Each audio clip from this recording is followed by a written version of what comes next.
अस्सलाम वालेकुम नाज़रीन, सिंध टीवी न्यूज़ के प्रोग्राम ब्यूरो टाइम सां गॾु अज़हर गुल सरकी हाज़िर आहियां।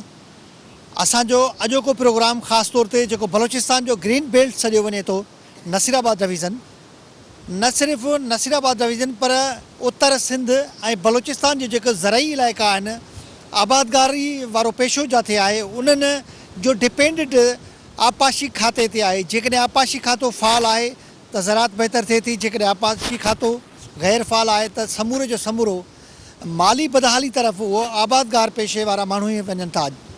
हिन इलाइक़नि में गुडू बैराज वटां जेके 4 केनाल निकिरनि था, घोटकी केनाल, रेणी केनाल, पटफीडर केनाल ऐं BS फीडर, इहे 4 केनाल गुडू बैराज खां निकिरनि था ऐं हिकिड़ो केनाल खीरथर केनाल जेको सखर वटां निकिरे थो। उत्तर सिंध ऐं बलोचिस्तान जी ज़रई सूरताल जो सॼो दारोमदार इन 5 केनाल्स ते आहे।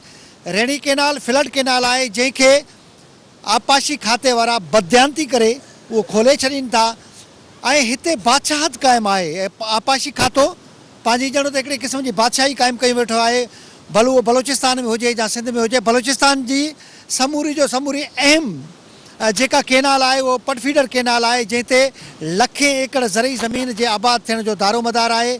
कच्छी केनाल अञा ताईं डिघे अरसे खां वठी उन ते कमु हलण जी ॻाल्हि कई पई वञे, उहो मुकमिल थी कोन सघियो आहे।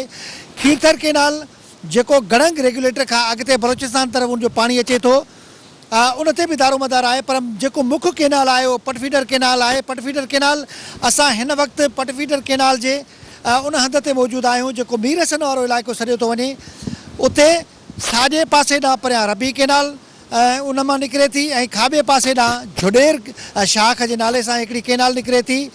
पटफीडर केनाल जी सूरताल इहा आहे जो उनखे 2010 वारी जेका महाॿोॾि हुई उन में आयल सट जी बहाली बि न थी सघी आहे। उनजे खाॿे पासे वारो कप उहो अञा ताईं मुकमिल तरह सां बंदि न सही तरीक़े सां उनखे मरमत करे बहितर न कयो वियो आहे। जेको खाॿे पासे वारो कप आहे उन में रूणूं लॻल आहिनि, उनजा कप जेके आहिनि उहे किरनि पिया ॼण त उहो सॼो खाॼी वियो आहे। उतां जो आबादगार ॾींहों ॾींहुं माली बदहाली तरफ़ वधे पियो। जेको मामिलो सॼो एरीगेट थींदो आहे उहो सॼो डावाडोल नज़र अचे थो। असां हिन वक़्तु उन इलाइक़े जा कुझु ज़मींदार मौजूदु आहिनि, उन सां ॻाल्हाईंदासीं त उहे सूरत हाल मुतलिक़ पंहिंजी कहिड़ी राय ॾियनि था। साईं, तव्हां महिरबानी करे सभ खां पहिरियों त पंहिंजो नालो ॿुधायो ऐं हिते असां जंहिं इलाइक़े में मौजूदु आहियूं ही कहिड़ो इलाइक़ो आहे? ही पटफीडर केनाल जी अहिड़ी जेका बदहाली आहे, बदतरीन सूरत हाल आहे, छो आहे? साईं, 2010 वारे सैलाब में असां हाणे मीरसन पुल ते बीठा आहियूं, जिते पाणी डिस्ट्रीब्यूशन शुरू थींदो आहे और हितां रबी जो बि हितां ई सिस्टम आहे, बाक़ी नहरुनि जो बि हितां। 2010 वारे सैलाब हिते आयो, तबाही मचाई। 2012 में आयो, तबाही मचाई। अॼु तोड़ी कोई 1 रुपयो हिन जे मथां ख़र्च न थियो। कागज़नि में त किरोड़े अरबे रुपया ख़र्च थी चुका आहिनि, बाक़ी ॿियो का न शइ न आहे। हालति तव्हांजे साम्हूं आहे। कमांड एरिया में इन साल असांजो 50 सैकड़ो आबादी थियो आहे, 50 सैकड़ो ज़मीन गैराबाद पिया आहिनि। रबी जे अञा 13 दिसंबर तक टेल तोड़ी पाणी पुॻो न आहे, माण्हू पीअण जे लाइ बर्बाद आहिनि। हे जेको थोरो थको तव्हांखे कमु नज़र अचे थो, हे सभु फॉर्मेलिटियूं आहिनि। गेट हो साम्हूं आहे तव्हांजो पियो थियो 2-2.5 साल खां, गेट कढण वारो कोई न आहे। पुल जो हालत हे आहे। रबी केनाल असां तव्हांखे ॾेखारियूं था, जो जेको हशर उन सां थियो आहे उहो त अञा बि क़ाबिल दीद आहे। असांजो रिक्वेस्ट आहे जो कोई ॿुधण वारो हुजे, कोई मुल्क खे बर्बादी खां बचाए, कोई न हितां जा अवामी नुमाइंदा कोई आवाज़ु खणनि था, सवाइ हिकु सादिक साहिबु आहे जेको इनखे दर्द बि आहे आवाम जे लाइ। तव्हांखे घुराई, असांखे दोस्तनि खे सभिनि खे, असांखे पंहिंजे अवामी नुमाइंदनि सां बि इहो अपील आहे जो महिरबानी करे हेॾे जेको ग्रीन बेल्ट सहरा में चेंज थी चुको आहे, असां तव्हांखे ॾेखारींदासीं अॻिते छा पोज़ीशन आहे असांजो। भला हे ॾिसो न, पाणी हिते जॾहिं पटफीडर केनाल में गुडू बैराज खां छॾियो थो वञे त हिन पटफीडर केनाल जी केतिरी ड्रेग आहे ऐं हिन ते केतिरा एकड़ जेका ॿनी जो दारोमदार आहे? साईं, ड्रेग त हाणे हिन जो 70-80 किलोमीटर ड्रेग आहे और कई लखें एकड़ असांजो साराली ज़मीन आबाद थींदो। 2010 खां पहिरियों 6700 क्यूसिक असांजो जेको आहे पाणी आहे। हिन महिल हिन सॼो सीज़न 2700 क्यूसिक पाणी हलायो आहे।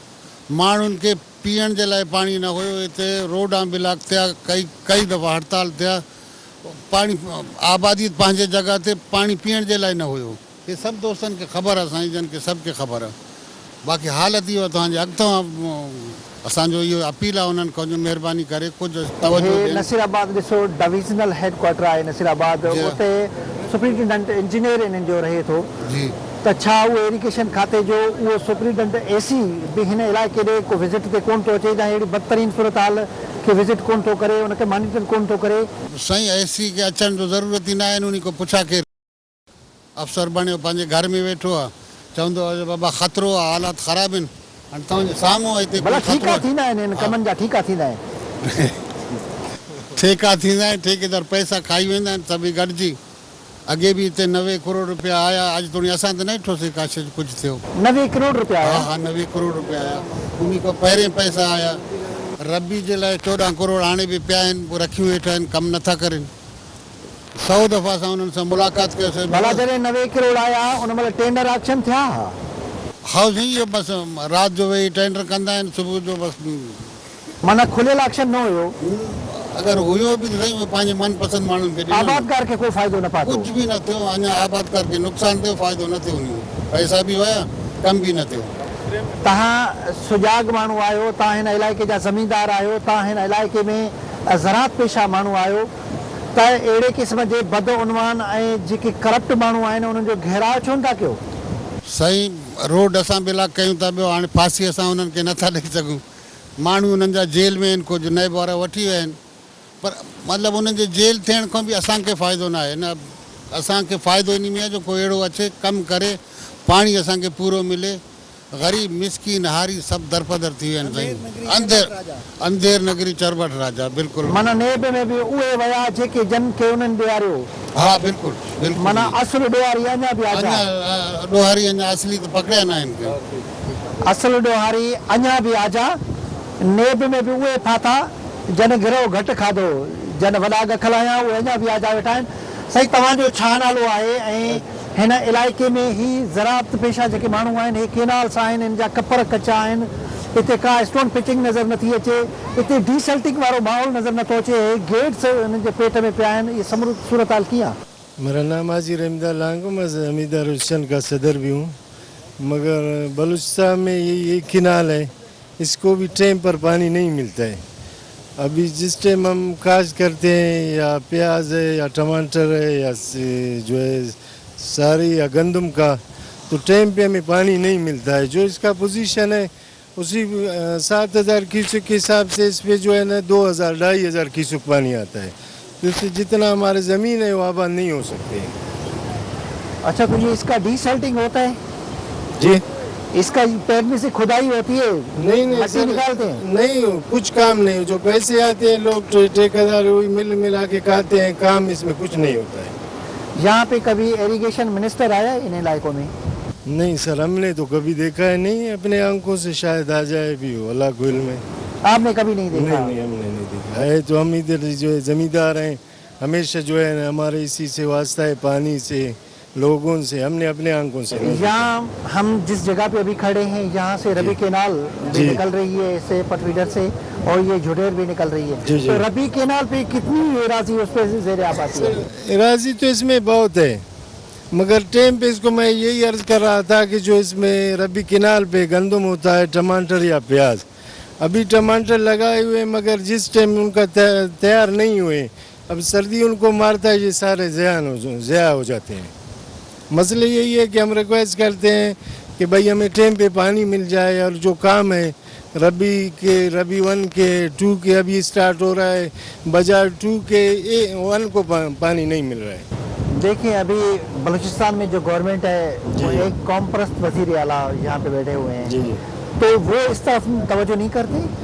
सर अभी हाल ही में उन्होंने विजिट भी किया था यहाँ पे। विजिट किया है, मगर इसमें अमल दरामद कुछ नहीं हुआ है, काम कुछ नहीं हुआ। विजिट तो हुआ है मगर हम काम इस पे कुछ नहीं देख रहे हैं कि भाई क्या होगा क्या नहीं होगा। नाज़रीन, तव्हां हितां जे ज़मींदारनि जूं दाहूं ॿुधो था, उहे वीचारा ॼण त बेवसी वारी सूरत हाल में पाण खे महसूसु करनि था। उनजो चवणु आहे त हिते को ॿुधण वारो न आहे। अंधेर नगरी चरबट राजा आहे, बादशाहत क़ाइमु आहे आपाशी खाते वारनि जी। हितां जो एसी साहब कॾहिं निकिरी करे उन या तकलीफ़ ई न खई आहे त वञी इलाइक़ा विज़िट करे, छो जो समूरे जो समूरा उहे कम उते पंहिंजी ऑफिस में वेही करे, राति जे टाइम ते टेंडर ऑक्शन बि उते था थियनि, ऐं समूरे जा समूरा कम मुकमिल बि उते ऑफिस में वेठे ई ॼणाए था वञनि।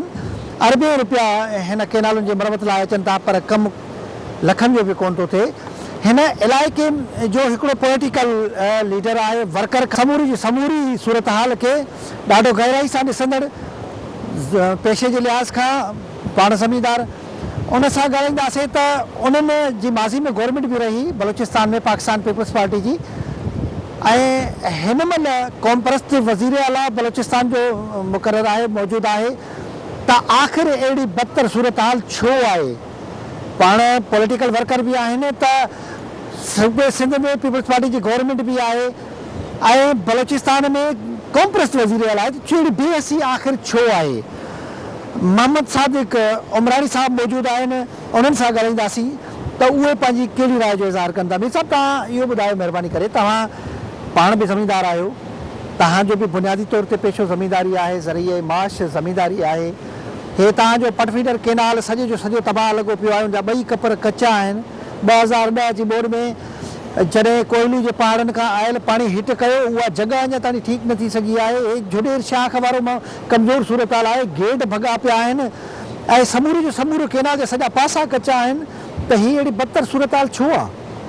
मां त पहिरें त तव्हांखे हिन पटफीटर जो पूरो तारीख़ ॿुधायां कि 200 किलोमीटर हाणे जिथे असां मीरसन पुल ते असां हिन वक़्तु मौजूदु आहियूं, इतों 150 किलोमीटर गुडू आहे, मथे तक़रीबन 50-60 किलोमीटर हेठि वञे थो। 200 नहर ठतो आहे 1960 में।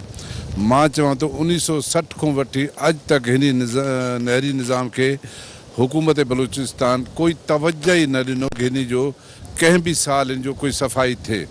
2011-12 में जेको सैलाब आयो, पूरो हे इलाइक़ो हे तव्हां ॾिसो था, शिगाफ़ इतों शिगाफ़ थियो, इतों पाणी क्रॉस करे वियो। अरबें रुपया गवर्नमेंट ऑफ पाकिस्तान और गवर्नमेंट ऑफ बलूचिस्तान महकमा इरीगेशन खे ॾिनो आहे। अहिड़ो अंधो खातो आहे महकमा इरीगेशन के हर चीज़ हड़पा साइड ते तव्हां कोई चीज़ न ॾिसंदव।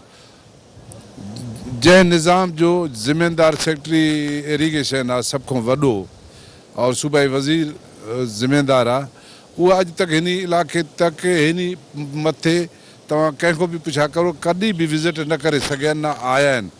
बसि छा चवंदा जे लॉ एंड ऑर्डर का मसला आहे। अभी तुंहिंजे अॻितो असां बीठा आहियूं, आहे किथे कोई लॉ कोई ऑर्डर जो मसलो, माण्हू विज़िट करे और पंहिंजे उन निज़ाम खे, जंहिं निज़ाम जे लाइ तव्हां असेंबली में आया हो, ओथ खयो आहे, उन निज़ाम खे बहितर कयो। हाणे महकमा इरीगेशन जा कई एक्सीएन और एसी क्वेटा जेल में आहिनि, कुझु ज़मानत ते निकिता आहिनि।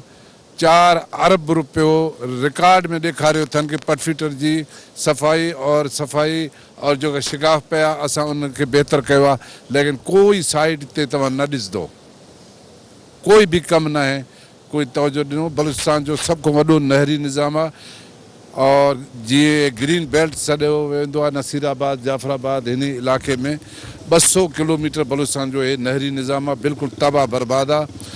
मां चीफ मिनिस्टर ॾे बज़ाते ख़ुदि वियो आहियां, मां उनखे रिक्वेस्ट कयो कि भई मशरक़ी बलूचिस्तान जो सभ खां वॾो नहरी निज़ाम बलूचिस्तान जो सिर्फ़ु हिन इलाइक़े मौजूदु आहे, लेकिन महकमा इरीगेशन जी नाअहलियत जी बुनियादी वजह खां हिन निज़ाम खे बहितर नथो कयो वञे। तक़रीबन 60% आबादी हिन नहर ते जेको आबाद थियणु खपे 100%, हाणे उते 40% छा आहे। तव्हां ॾिसंदो 2 महीना पहिरें कि हिते माण्हुनि खे पीअण जे लाइ पाणी न आहे, मुयसरु न आहे। त ज़ाहिर आहे कि अगरि ईअं सिलसिलो हलंदो रहियो त हे नहरी निज़ाम ख़राबु थींदो वेंदो, ॾींहुं ॿ ॾींहुं ख़राबु थींदो थो वञे। असां तव्हांजे तवसुत सां, सिंध TV जे तवसुत सां, हे ज़मींदारनि जो आवाज़ु, इलाइक़े जो आवाज़ु बलूचिस्तान जे हुकुमराननि ते, इस्लामाबाद जे हुकुमराननि तक पहुचाइणु चाहियूं था कि बलूचिस्तान जो सभ खां जो नहरी निज़ाम आहे उनखे तबाही ऐं बर्बादी खां बचाइण लाइ हिते ख़सूसी तवज्जो, ख़सूसी पैकेज ॾिनो वञे। न त हितां जा माण्हू जिते 20 लख माण्हू हिते आबाद आहे, उहो काॾे वेंदा? तव्हां 200 किलोमीटरनि जी लेंथ आहे हिन जी पटफीडर केनाल जी, त इहो गुडू बैराज खां वठी करे आख़िर पुछड़ी ताणी हिन जे किनारनि जी अहिड़ी सूरत हाल आहे जहिड़ी हिते आहे। हिन खां अञा अॻिते वेंदे बदतर आहे। 7000 क्यूसेक पाणी जी ज़रूरत आहे।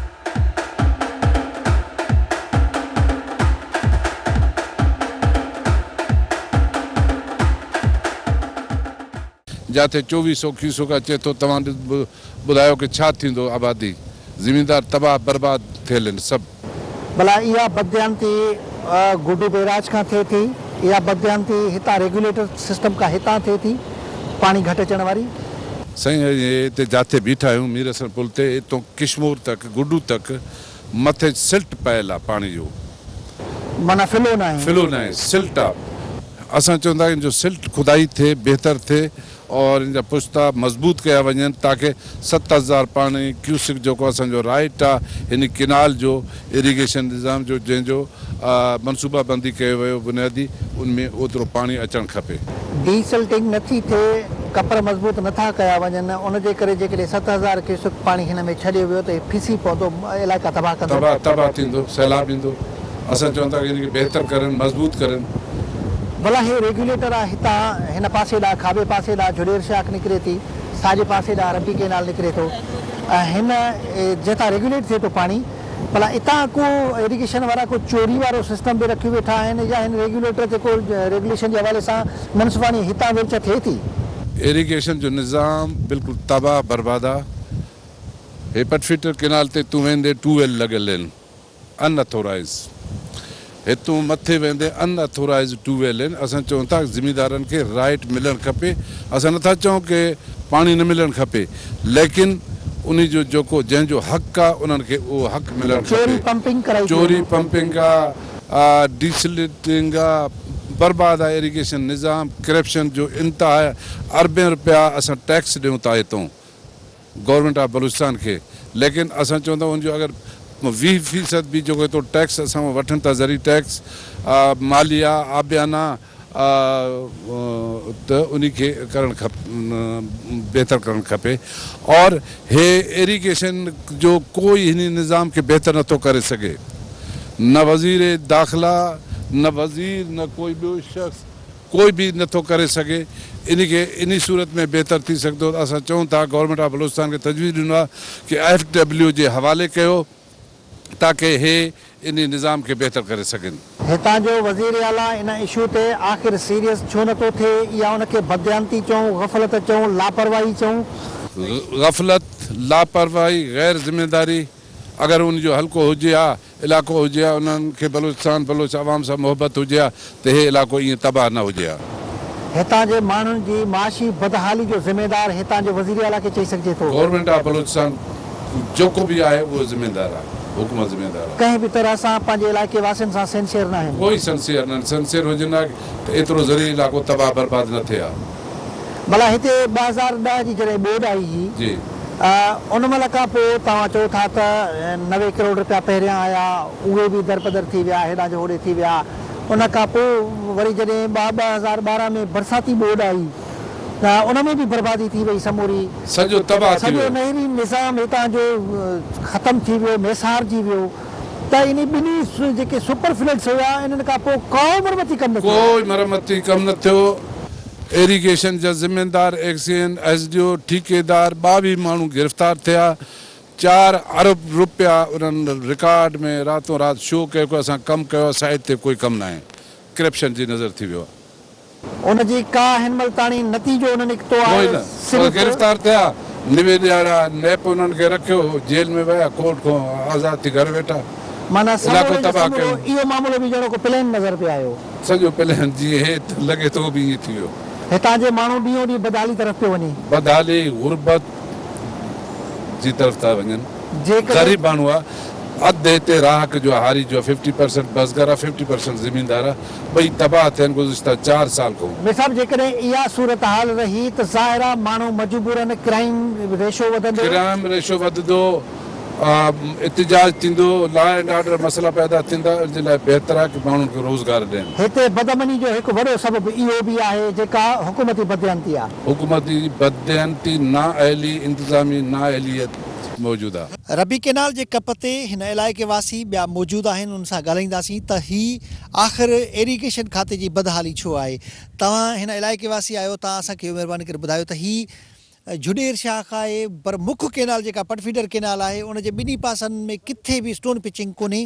रबी केनाल जा सॼा कपर कचा आहिनि। हिते भला कॾहिं कमु थींदे ॾिठो अथव? ना कॾहिं कमु न थियो आहे। त इन जो वजह इहो आहे की करप्शन आहे, गैर ज़िम्मेदार माण्हू आहिनि। हिते वज़ीर आला बि हाणे हिकिड़ो विज़िट कयो पंहिंजे ज़ाती मफ़ाद, पंहिंजे पार्टी जे लाइ, पंहिंजे पार्टी जे माण्हू खे शमूलियत जे लाइ। उन्हनि खे इहो पहिरियों हक़ हुजे आहे की अचे आहे पहिरें इलाइक़ो, त उनखे विज़िट करनि, माण्हुनि खां मसइलो पुछा करनि की बाबा छा मसइलो आहे।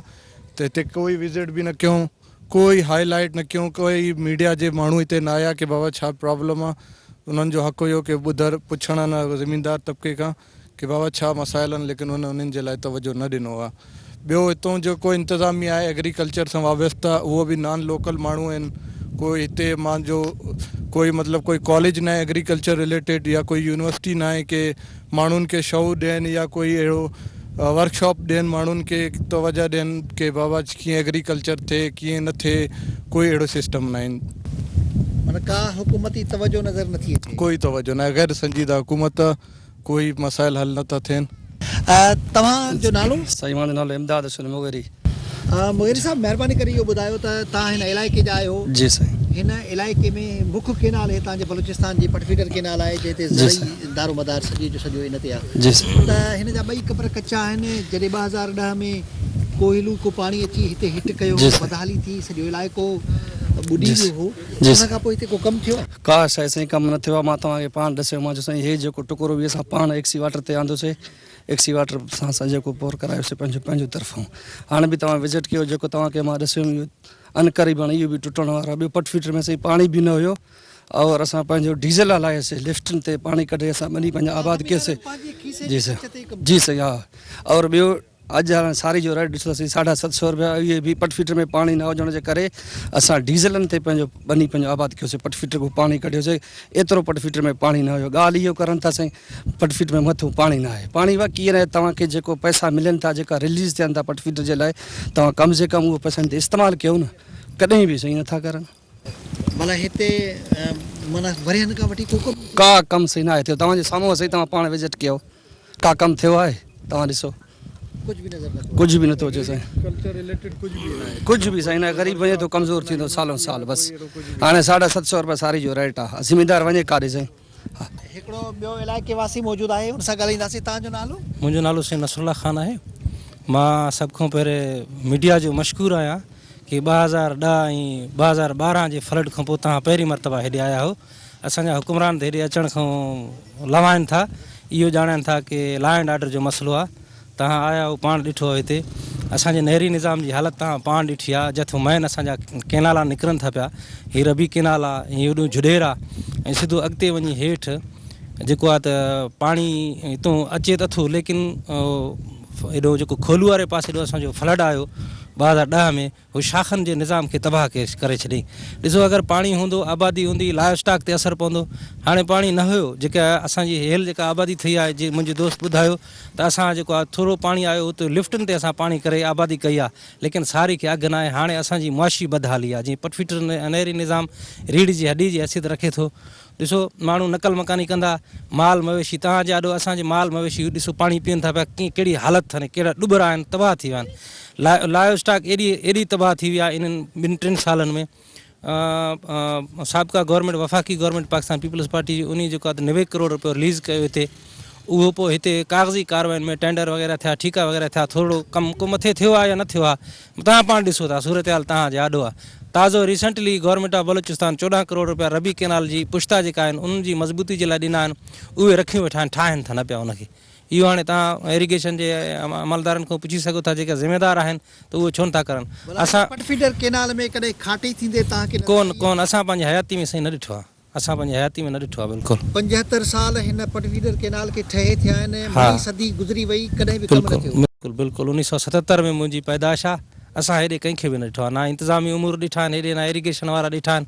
डिॼी वेंदा आहिनि, चवंदा आहिनि भाऊ आहे हेॾे। असां बि तव्हां वांगुरु इंसान आहियूं, अचो तव्हां वोट वठण जे लाइ उन टाइम पोइ ईंदा हो तव्हां, बाक़ी हाणे तव्हां आया हो पहिरीं दफ़ा। अच्छा, इलेक्शन मिलिया? हा, पोइ ईंदा आहिनि, इलेक्शन फेरी ईंदा आहिनि, पोइ खणी राति जो बि ईंदा आहिनि बाबा के राज़ी आहियो नाराज़ आहियो तव्हांखे परचाइण आहियूं हुन महिल का बदम का शइ न आहे हाणे हिते ड्रिजनि था हले छो ॾिसो त तव्हां ग़रीब वीचारा वेठा आहिनि मालदार मिसकीन वेठा आहिनि हिते छाजो भाव आहे तव्हां पाण आहियो तव्हां कंहिंखे ॾिठो हिते कंहिं ख़तरनाक माण्हू खे कंहिंखे बि न ॾिठो असां त अमन पसंदि माण्हू आहियूं बाबा हेॾे अचनि ॾिसनि असांजी हालत ॾिसनि नेरी निज़ाम ॾिसनि हे दरवाज़ा पटिया पिया आहिनि दरवाज़ा इहे केॾो ख़तरो आहे पुलियूं भॻियूं पियूं आहिनि का शइ न आहे तव्हां महिरबानी करे ॿुधायो तव्हां बि हिन इलाइक़े जा रहवासी हो मुनी सदी गुज़री वई आहे हिन पटफीडर केनाल खे जुड़े हिते भला एॾी मुनी सदी खां पोइ कॾहिं कमु कोन थियो आहे जी न सही मुंहिंजो नालो मीर हामिद ख़ान गोलो जेको हिन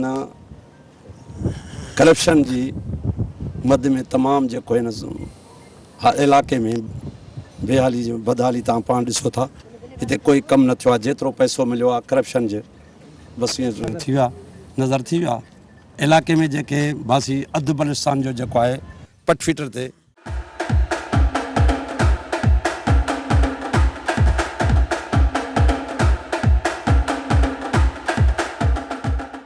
जेके आबादियूं तव्हां पाण ॾिसो था त कुझु बि खाटी जो कमु न आहे न को अहिड़ो को आबादी जो लिहाज़ ॾिसो था न को बदमनी जो उहे ड्रामो रचाइनि था त बाबा इलाइक़े में बदमनी आहे कोई बदमनी न आहे असां हिते सभु असांजा हारी नारी सभु जेके अचनि था वञनि था पैदल घुमनि था उन्हनि माण्हुनि खे अमन आहे हिन इलाइक़े में कोई अहिड़ी ॻाल्हि न आहे जेका ॻाल्हि हिननि पंहिंजे इन करप्शन खे लिकाइण जे लाइ करनि था भई उते असां कमु नथा करे सघूं त हारी ग़रीब जेके आहिनि हिन वक़्तु पाणी हेठि टेल में जेको आहे पाणी पीअण खां हैरान आहिनि त फसल काथों थींदा भला हिते बेलदार न आहिनि छा सही बेलदार हूंदा त तनख़्वाहूं खाइनि था बसि उहे पंहिंजो घर में हिते को टिंडेल कोन्हे कोई न कोई ॾिसंदा पिया पाण दरवाज़ा ॾिना पिया आहिनि महीने ॿिनि महीननि में कंहिं दरवाज़े खे फेरियो अथनि इहे दरवाज़ा इहे ईअं ॾिना पिया आहिनि बसि इहे तनख़्वाहूं खाइनि था वेठा घरनि में उहे वॾेरनि जा माण्हू उहे जेके आहिनि सरकारी अहलकार जेके आहिनि मुफ़्त तनख़्वाहूं खाइनि था वेठा घरनि में इलाइक़े खे वॾो लॉस आहे वफ़ाक़ी गवर्नमेंट खे और सूबाई गवर्नमेंट खे जेको आहे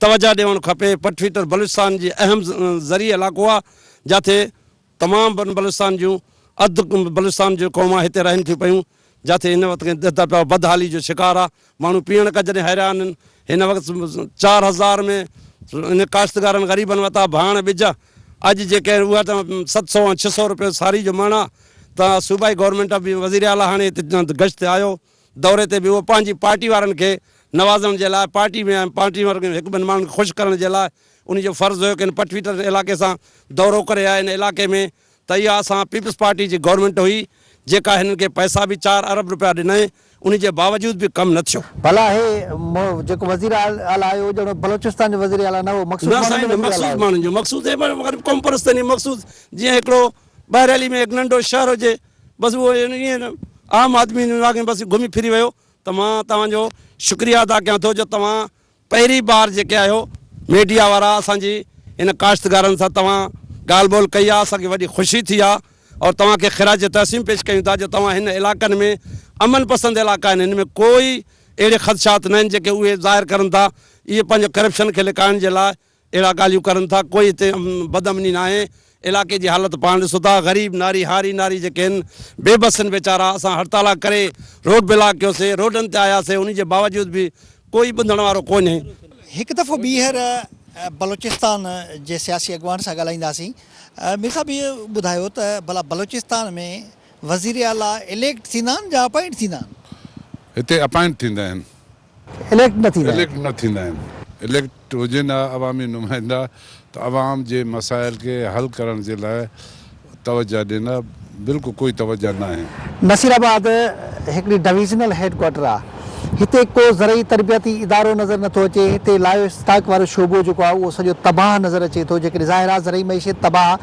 त लायो स्टाक जो बि दारो मदारो नज़रात ते हूंदो आहे न जेकॾहिं उन्हनि खे खाद खुराक उन्हनि खे जानवरनि खे न मिलंदी त उहो शोबो बि तबाह थी वेंदो ज़रई इदारो कोन्हे माज़ी में पीपल्स पार्टी जी सूबाई हुकूमत बि रही तव्हां जीअं चओ था त हिते वज़ीर आला अपॉइंट थियनि था त अहिड़ी सूरत हाल जे करे ई समूरी जो समूरी बदहाली आहे ज़ाहिर आहे कि अगरि सही मानों में इलेक्शन थियनि अवामी मुंतख़ब नुमाइंदा अचनि जेको हर बलोचिस्तान वसी तर हिकिड़ो सूबो आहे हिते सभ खां ज़्यादा ज़राअत आहे कोयटा ॾे मथे वेंदो ट्यूबवेल निज़ाम आहे उहो बि तबाह आहे छोके ख़ुश्क मेवाजात मथे इलाके में थियनि था, सेब अंगूर, उहा बि तबाह, उन ज़िमेदारनि खे उहो क़ीमत नथो मिले। हे इलाइक़ो गुज़िश्ता 10 साल खां असां चीखूं था।